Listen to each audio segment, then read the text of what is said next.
A new Final Fantasy has finally been released, and it seems Square Enix has finally got the Japanese and English versions of the games released around each other, instead of waiting forever for a version of the game.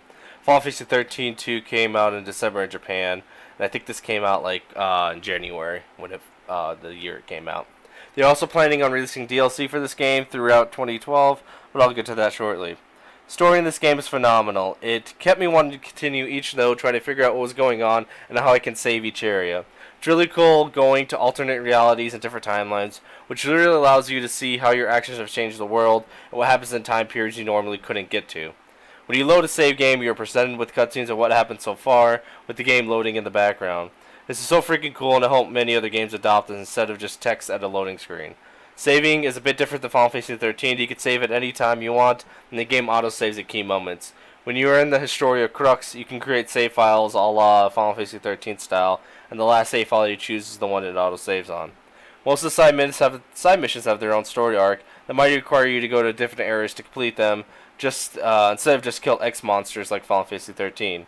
Along with that, at key moments, you have a Mass Effect-like dialogue option that pops up that allows you to ask a question on what's really going on. Most of the responses are serious, but some are random, so they make you just laugh. This all leads to one of the best endings I've seen in a Final Fantasy game. Though they really improved the gameplay over the last game, Paradigm shifts are an instant when you change them now, instead of playing an animation at the first time you use it at each battle. Along with that, the battle system is so much more fun than the previous game, and it feels much more intuitive. Monsters spawn randomly, but they show up on the screen like Final Fantasy 13, with a chance of preemptive strikes using a Moogle clock that if you press A or X on PlayStation and attack the monster while being in the green, you get rewarded with haste and a minor stagger bonus. It's fun to try to preemptive strikes everything in the game. They also made 5 starting battles more worthwhile due to the fact that you get 200% increased drop rate bonus at the conclusion of the battle.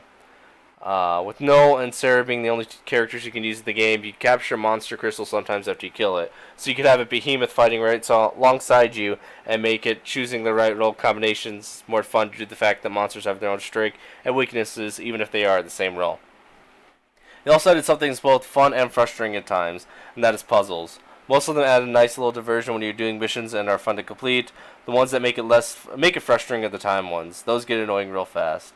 This game is the first one I played that has a new game plus during the game and not after you beat it. After you complete each section, right bumper R1 option pops up, lets you restart the area back to the beginning, and you can switch right back to the completed version at any time. For me, it's really awesome that they added this, and I don't have to worry about missing something along the way when you can restart it after you beat it. I found the soundtrack to be a great addition with mixes of Final Fantasy 13 music, singing, and orchestration. I think they continue to do a good job in creating music for Final Fantasy with Nobu gone, and I don't mind the addition of a song with lyrics as the main theme of the game. It's quite varied throughout the game, and like so many other soundtracks, it makes the experience so much better. I enjoyed the voice acting in the game, and none of the voices became obnoxious or annoying. Some of the minor NPCs have the same voices, but it's not that big of a deal. All the sound effects are great, and it's cool to hear the attacking effects. The game looks amazing. While it's raining, the rain hits the screen along with the good-looking rain effects. Some games get this wrong, but not this game. Along with that, when it's snowing, it shows the characters actually covered in a bunch of snow, and it extends to the monsters that you get in the battles. This was astounding to look at, and really makes you feel like they are in a cold, snowy terrain. Like all the other Final Fantasies out there, the cutscenes look beautiful. The people look awesome, and the fights they get into are over the top with amazing visuals of the fighting. It does have that Final Fantasy look to it, but that just adds to the overall experience. I know I wrote a lot in this review, but I wanted to convey the fact that this game improved so much over the previous game. Also wanted to talk about the parts I really enjoyed in the fight and didn't earn the negative things I've been hearing about this game. They're planning to release DLC, which I already talked about. Some of it's just outfits, brick-coating, it's a bunch of enemies to the Coliseum. This game is great for any RPG fan. You'll enjoy more if you beat Final Fantasy 13, but you can still have fun with this if you haven't. And also a game for Final Fantasy fans in general. While there being no new game key, you can buy. While there being no new game keys like CD keys that you need to enter to play the game, you could rent this game or buy it.